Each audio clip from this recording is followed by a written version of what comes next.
ایک انٹرسٹنگ بھی اور ایک اسلام کا کلچر دکھایا گیا ہے. یہاں سے پہلے وہ ہالی ووڈ سے شروع ہوتا ہے، پھر بالی ووڈ جاتا ہے، پھر بالی ووڈ سے یہاں آ جاتا ہے. ایک تھرڈ ہینڈ کلچر پروموٹ ہو رہا ہے. میں اس لیے چاہتا ہوں کہ کوئی پتہ تو چلے ہمارے بچوں کو، نوجوانوں کو، کہ فرق کیا ہمارے میں، کہ ہمارا بھی ایک کلچر ہے، اس میں بھی رومانس ہے، اس میں بھی تاریخ کا حصہ ہے، لیکن اس کے اندر اپنی اسلام کے ویلیوز دکھائے گئے ہیں. اور بدقسمتی سے جو مجھے بڑا افسوس سے کہنا پڑتا ہے، جو میں دیکھ رہا ہوں یہ بالی ووڈ سے ایک بالکل، بالی ووڈ میں بھی کبھی آج سے 30-40 سال پہلے آپ کبھی اس طرح کی فحاشی نہیں دیکھتے تھے. اب وہ اتنا گند آ گیا ہے، جو مغربی جو ہالی ووڈ کی جو سب سے بدترین چیزیں ہیں وہ انہوں نے اپنا لی ہیں، لیکن وہ نہیں دکھائی جو کہ ان کے معاشرے کی طاقت ہے. تو اس کا بڑا برا اثر ہمارے بچوں پہ پڑ رہا ہے، اور اس کا بڑا برا اثر اسکولوں کے پر پڑ رہا ہے. ڈرگ کلچر ڈیولپ ہو رہا ہے، ہماری سیکس کرائمز بڑھ رہی ہیں، بچوں کے خلاف کرائمز بڑھ رہی ہیں جب آپ ایک معاشرے میں اس طرح کی فحاشی پھیلاتے ہیں. تو میں یہ چاہ رہا ہوں کہ ایک مختلف کلچر دکھایا جو لوگوں کو بتائے کہ اس کے علاوہ بھی کوئی ایک طرز زندگی تھی، ایک کلچر تھا، ایک ویلیوز تھے، کیونکہ وہ یہ ڈائریکٹلی امپیکٹ کرتا ہے فیملی سسٹم کو. یاد رکھیں، معاشرے کے اندر جیسی فحاشی بڑھتی جاتی ہے، فیملی سسٹم گرتا جاتا ہے. جب میں برطانیہ میں پہلی دفعہ گیا تھا 18 سال کی عمر میں، تو ایک طلاق ہوتی تھی ہر 14 شادیوں میں، ایک طلاق ہر 14 شادیوں میں. اب جب میں پچھلے 8-10 سالوں میں ہر 10 شادیوں میں 6 یا 7 اب طلاق ہو جاتی ہیں. تو یہ ڈائریکٹ امپیکٹ ہے کہ جیسے جیسے یہ فحاشی بڑھتی گئی، وہ ڈائریکٹ پریشر پڑا فیملی سسٹم پہ. اور اسلام کا سارا کلچر ہی یہ ہے کہ وہ پروٹیکٹ کرتا تھا فیملی سسٹم. یہ جو ہمیں چیزیں بتائی ہیں ہمارے کلچر میں، یہ جو ماڈسٹی، یعنی یہ اپنے جسموں کی نمائش نہ کرنا، اس کے پیچھے ایک پورا فلسفہ ہے کہ آپ نے اپنے فیملی سسٹم پروٹیکٹ کرنا ہے. تو ہمارا انڈیا میں آپ دیکھ لیں، ان کی جو مغربی ایلیٹ ہے، اس کے اندر فیملی سسٹم بھی ٹوٹتا جا رہا ہے جیسے مغرب میں. تو ایک تو یہ وجہ ہے. ایک اور بھی ہے کہ ایک ہے صوفی کے اوپر، یونس امیر، وہ بھی ترک ہے، وہ نیکسٹ ٹرانسلیشن آپ نے کرنی. اچھا جی، میں دوسری چیز آپ کو دیکھیں، میں نے پاکستان کے میڈیا کو ایوالو کرتے دیکھا ہے. ہم نے دیکھا ہے اس کو کہ کیسے یہ چینج ہوتا گیا. پہلے ہوتا تھا صرف پی ٹی وی، اور میں ان لوگوں میں سے تھا جس نے جب جنرل مشرف کی آئی گورنمنٹ، تو ہم نے بڑا کہا کہ ان کو کہ باقی ٹی وی چینلز کو آنے دیں. اس سے پہلے صرف پی ٹی وی ہوتا تھا. تو یہ 2002, 3, 4 میں شروع ہوئی باقی ٹی وی چینلز، اور ہم نے دیکھا کہ یہ کیسے پہلے لوگ بڑا انٹرسٹ لیتے تھے کرنٹ افیئر پروگرامز میں.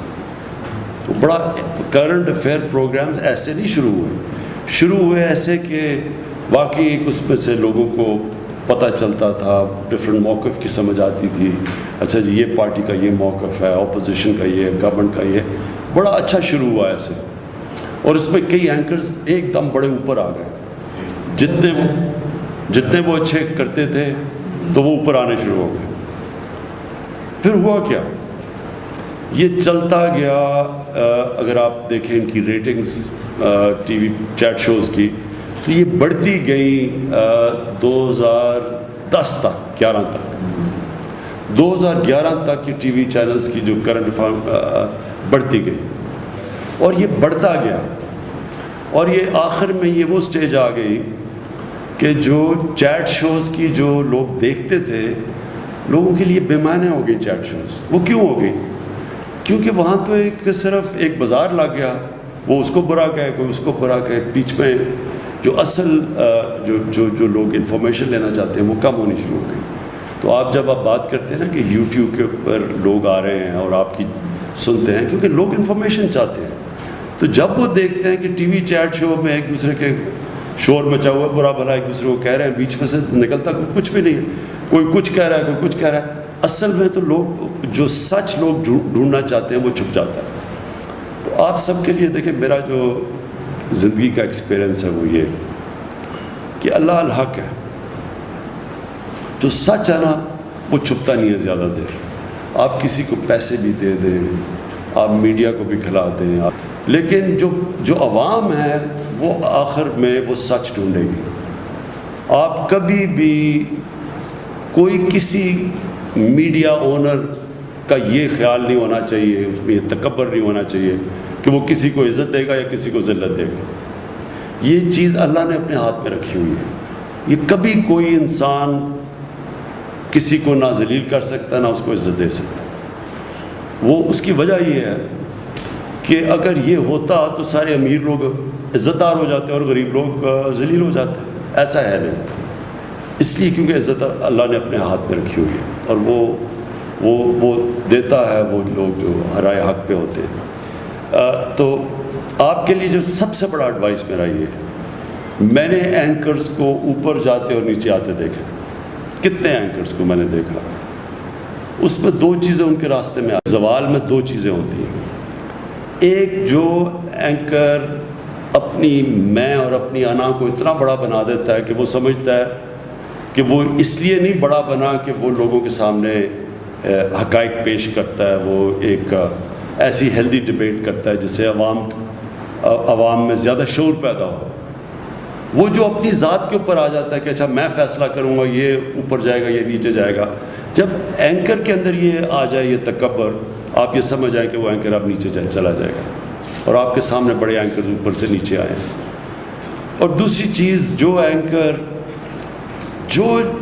جب تک لوگ یہ سمجھتے ہیں کہ یہ اصل میں یہ غلطیاں بھی کرے گا لیکن یہ ہے سچا آدمی, یہ ہے قوم کے لیے بات کرے گا, یہ رائے حق پہ کھڑا ہوگا, تب تک لوگ ہمیشہ اس کو سنیں گے, اس کا گراف اوپر جائے گا. جب ان کو یہ ہو گیا نا, اور کئی ایسے اینکرز آپ نے دیکھا ہوگا, جب ان کی کریڈیبلٹی گئی کہ جی لوگوں نے کہا اچھا جی یہ جو بات کر رہا ہے اس میں تو, جب اس کی 3-4 چیزیں پروو ہو جائیں کہ یہ اس نے سچ نہیں بولا یا اس نے مس لیڈ کیا لوگوں کو, غلط تو اس کے جب کریڈیبلٹی جاتی ہے آپ یہ سمجھ آئیں کہ اینکر کا پھر گراف نیچے جانا شروع ہو جاتا ہے. تو آپ کے لیے تو بڑا امپورٹنٹ ہے یہ جو آپ کے لیے. اچھا لوگ بڑی جلدی فیصلہ کر لیتے ہیں کہ یہ ملک کے لیے کون کھڑا ہوتا ہے, کہ جو بھی ہوگا یہ چاہے گورنمنٹ اگر سچ بولے گی تو گورنمنٹ کے ساتھ ہوگا, اپوزیشن بولے گی اپوزیشن کے ساتھ ہوگا. جب لوگوں کو یہ اعتماد ہو جاتا ہے نا کہ سچ کے ساتھ کھڑا ہوگا, لوگ اس کو واچ کریں گے, وہ اوپینین میکر بن جائے گا, اس کی رائے امپورٹنٹ ہو جائے گی پبلک کے اندر, جس کو اوپینین میکر کہتے ہیں. لیکن جب لوگوں نے یہ دیکھا کہ یہ فرمائشی یا یہ کسی سے کوئی پیسہ ملا یا کچھ اس کی وجہ سے کچھ کر رہا ہے, آٹومیٹکلی وہ نیچے آ جاتا ہے. اس لیے یہ آپ کے لیے بڑا امپورٹنٹ ہے کیونکہ آپ ینگ ہیں اور یہ بڑی اچھی اپرچونٹی ہے. دیکھیں ہر دور میں اللہ اپرچونٹیز دیتا ہے. اب یہ آپ کو اپرچونٹی مل گئی یوٹیوب میں, ایک بڑا اچھا ایک لوگ اپنی اس میں کریئر بنا سکتے ہیں, اور یہ بھی چینج ہوتا ہے. اچھا اتنی تیزی سے سوشل میڈیا چینج ہو رہا ہے, اور آپ کو سب کو پتہ ہوگا کہ جو سب سے پہلے پارٹی جس نے سوشل میڈیا کو اپنایا تھا وہ تحریک انصاف تھی. اس سے پہلے کسی کو نہیں سمجھتی سوشل میڈیا کی. تو ہم سب سے پہلے یہ فیصل سب سے زیادہ ڈاکٹر الوی ہم نے اپنی یہ شروع کی, اپنے ممبرز بنائے, اور تو تب تک کسی کو پرانی پارٹیز کو سمجھ ہی نہیں تھی کہ سوشل میڈیا کتنی بڑی ایک طاقت بن کے ابھر ہے. تو اب تو یہ اور آگے چلا گیا, اور یہ پھر چینج بھی ہوتا رہتا ہے ٹائم کے ساتھ. سوشل میڈیا بھی بدلتا جاتا ہے. یہ جس طرح آپ نے کہا کہ فیس بک سے اب یہ یوٹیوب کی طرف لوگ آ رہے ہیں, اور اس طرح چینج ہوتا جائے گا, اور پھر واٹس ایپ گروپس بن گئے ہیں, اور نئی چیزیں آتی رہیں گی. تو جو ایک انسان یا معاشرہ یا ادارہ, ایک انگریزی کا ورڈ ہے to stay ahead of the کرو, to stay ahead of the کرو, یعنی جو بھی آگے کا دیکھ رہا ہوتا ہے وہ جو پہلے دیکھتا ہے کہ اب ادھر جا رہا ہے تو وہ ٹائم کے ساتھ آگے جاتا ہے, ٹائم سے پہلے چیزیں اسپاٹ کر لیتا ہے, وہی دنیا میں آگے جاتے ہیں. جس طرح یہ سارے سلیکن ویلی میں یہ جائنٹس بن گئے, ینگ لڑکے دیکھتے دیکھتے کہاں سے کہاں پہنچ گئے. وہ ہے وہ جو مارک زکربرگ, ینگ لڑکے, تو یہ اپرچونٹیز کبھی دنیا کی تاریخ میں پہلے نہیں تھی. یہ جو اب اپرچونٹیز آ رہی ہیں تو آپ کے لیے بڑا اچھا ٹائم ہے. لیکن میں یہ پھر سے آپ کو ایمفسائز کروں گا, لوگ دیکھ لیتے ہیں کہ عوام دیکھ لیتی ہے کہ کون رائے حق پہ ہے.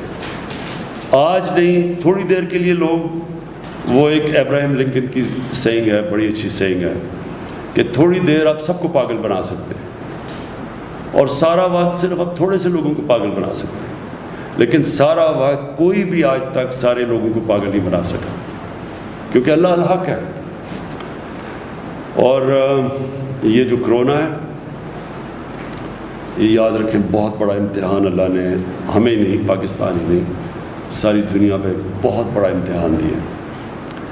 اس کے اندر جو سب سے امپورٹنٹ چیز یہ ہے, ہمارے جیسے ملکوں کے لیے, ہندوستان کے لیے, بنگلہ دیش کے لیے, ساؤتھ افریقہ کے اندر ملک ہیں جدھر غربت ہے, جدھر وہاں بھی کچی آبادیاں ہیں, ادھر ایک بالکل مختلف امتحان ہے بنسبت یورپ, چائنا, امریکہ, وہاں بالکل مختلف چیلنجز ہیں.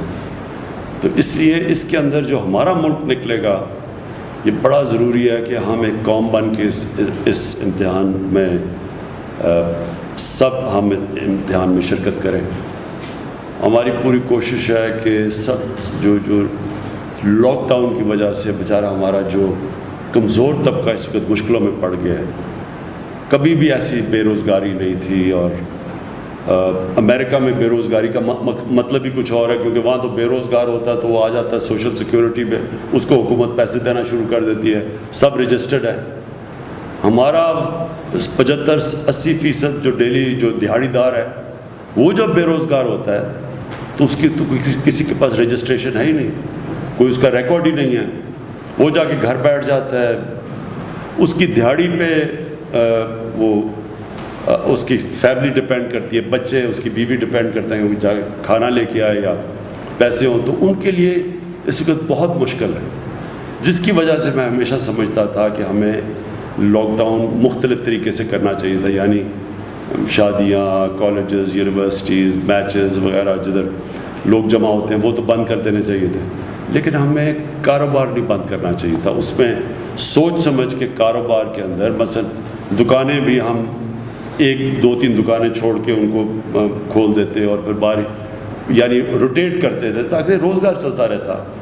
یہ چھاپڑی والے, ان سب کو ہمیں کرنا چاہیے تھا, لیکن ایک دم جو سب کچھ بند ہو گیا, اس سے ہمارے جیسے معاشرے میں بڑی مشکلات میں لوگ پڑے ہوئے ہیں. تو اب ہم سلیکٹو کھول رہے ہیں, کنسٹرکشن کھول رہے ہیں, کاروبار کھول رہے ہیں, لیکن اس کو کھلتے بھی ٹائم لگے گا, اور تب تک بڑی مشکلات میں لوگ, جس کی وجہ سے ہم کوشش کر رہے ہیں کہ ہم یہ احساس کیش پروگرام سے اور بھی پروگرامز کر رہے ہیں تاکہ ہم لوگوں تک پہنچ سکیں.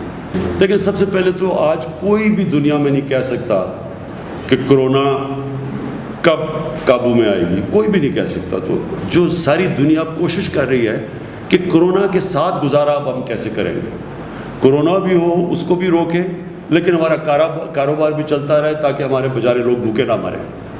تو ہمارے لیے اب سب سے بڑا یہ چیلنج ہے. اس کے لیے ایک بڑا اچھا ایک ٹریک اینڈ ٹریس سسٹم, وہ ہم نے اب ساری ایجنسیز بیٹھی, ہماری سارے ادارے بیٹھے, ہم نے ایک سسٹم آرٹیفیشل انٹیلیجنس کے ذریعے ISI کے ساتھ مل کے نکالا ہے کہ سارے پاکستان میں ہم ٹریک کریں گے کدھر ہمارے کرونا کی کے جو افیکٹیز ہیں, جن کو انفیکشن ہے, پھر ان کو ہم ٹریک کر کے پھر ان کی پورا بنائیں گے کہ وہ کن سے مل رہے ہیں. یعنی جو طریقہ اب ہوگا کہ بجائے سارا 22 کروڑ کا ملک بند کر دیں, ہم ادھر کانسنٹریٹ کریں جدھر ہم سمجھتے ہیں کہ اب کلسٹر بن رہا ہے, ان کو تھوڑی دیر کے لیے کوارنٹائن کریں تاکہ وہ پھیل نہ سکیں. اس کے علاوہ اگر ہم جو بھی کرتے ہیں نا, اگر ہم سارا ملک بند کر دیتے ہیں یہاں بھوکے مریں گے لوگ, لیکن اگر ہم پوری طرح کھول دیتے ہیں تو کرونا پھیلنے کا ڈر ہے. تو اس لیے ایک بیچ کا نظام یہ لے کے آ رہے ہیں, اور اس کے اوپر ہم پوری کوشش کر رہے ہیں, اور یہ انشاءاللہ اسی طرح آگے بڑھیں گے. جو ہر کرائسس ہوتا ہے نا, اس میں اللہ نے ایک ایسا نظام بنایا ہوا ہے کہ اس میں اگر انسان اپنا عقل استعمال کرے تو اس میں موقع بھی بڑے مل جاتے ہیں. اور کرائسس کے اندر کئی بڑی زبردست چیزیں ہو جاتی ہیں, کیونکہ انسان کو اللہ نے بنایا ایسا ہے. ایک انگریزی کا فریز ہے, necessity is the mother of invention. جب آپ پھنس جاتے ہیں نا تو اللہ نے ہمارے میں اتنی صلاحیتیں دے دیا کہ اگر ہم اپنا ذہن استعمال کریں تو اس میں سے راستے نکلاتے ہیں. تو اس میں سے ایک یہ راستہ ہے کہ جو ٹیلی ایجوکیشن ہے, دوسرا ہے ٹیلی میڈیسن, کہ ہم سب تک تو نہیں پہنچ سکتے لیکن ہم ٹیلی ویژن کے ذریعے ریموٹ علاقوں میں لوگ ٹی وی کے اوپر سامنے آئیں. یہ ٹیکنالوجی بڑھ چکی ہے تاکہ وہاں یہاں بھی ڈاکٹر بیٹھا بیٹھا ادھر ان کو اوپینین دے کہ آپ کو یہ بیماری ہے, یہ آپ یہ کریں جو بھی. اور یہ جو اسکولوں کا نظام, کیونکہ ہمارے بچے اسکولوں سے باہر ہیں, تو یہ ٹیلی ایجوکیشن کے ذریعے ہم کئی ان علاقوں میں پہنچے جدھر ہمارے ٹیچر ہی نہیں ہیں یا نہیں جاتے, یا جب تک ٹیچر نہیں جاتے تو تب تک بچوں تک پہنچ سکیں. اور بھی بڑی چیزیں ہیں, اور بھی میرے خیال میں ہم اب نئی نئی چیزیں سوچ رہے ہیں کہ ہم کیسے اس کو دیکھتے, وائرس کو دیکھتے ہوئے کیسے اب ہم اور چیزیں کر سکتے ہیں کہ ہم اپنا ملک بھی چلاتے رہیں ہیں, بچوں کو بھی پڑھاتے رہیں, لیکن یہ کرونا کا بھی کو سنبھال سکیں. ایک عام یہ ہے کہ پتہ نہیں گورنمنٹ کو اربوں ڈالر آ گئے باہر سے اور یہ تقسیم ہو رہے ہیں, کسی کو ہو رہے ہیں کسی کو نہیں. کیا باہر سے اب تک ہمیں جو امداد مل رہی ہے عالمی مالیاتی اداروں کی طرف سے بھی مل رہی ہے؟ کوئی امداد کئی باہر سے نہیں مل رہی, اس ذہن میں ڈالیں. کوئی, صرف ہمیں آئی ایم ایف نے جو ہمارا مشکل پڑ, ہماری ایکسپورٹس گر گئی ہیں, ساری دنیا کی ایکسپورٹس گر گئی ہیں, ہماری جو ریمیٹنسز آنی تھی, جو ہمارے پاکستانیوں نے پیسے بھیجنے تھے وہ گر گئے. تو انہوں نے جو ہم نے قرضے دینے تھے, پرانے قرضے لیے ہوئے تھے, ان کی جو قسطیں دینی تھی اس قسطوں میں رعایت ملی ہے. سو امداد کوئی نہیں آئی. امداد اس لیے تو ہم اپنے لوگوں سے پیسے اکٹھے کر رہے ہیں اور کوشش کر رہے ہیں کہ ہمارا جو کاروبار شروع ہو تاکہ ہماری کوئی کلیکشن ہو, کیونکہ ہماری ٹیکس کلیکشن بھی گر گئی ہے. اوکے جی, تھینک یو.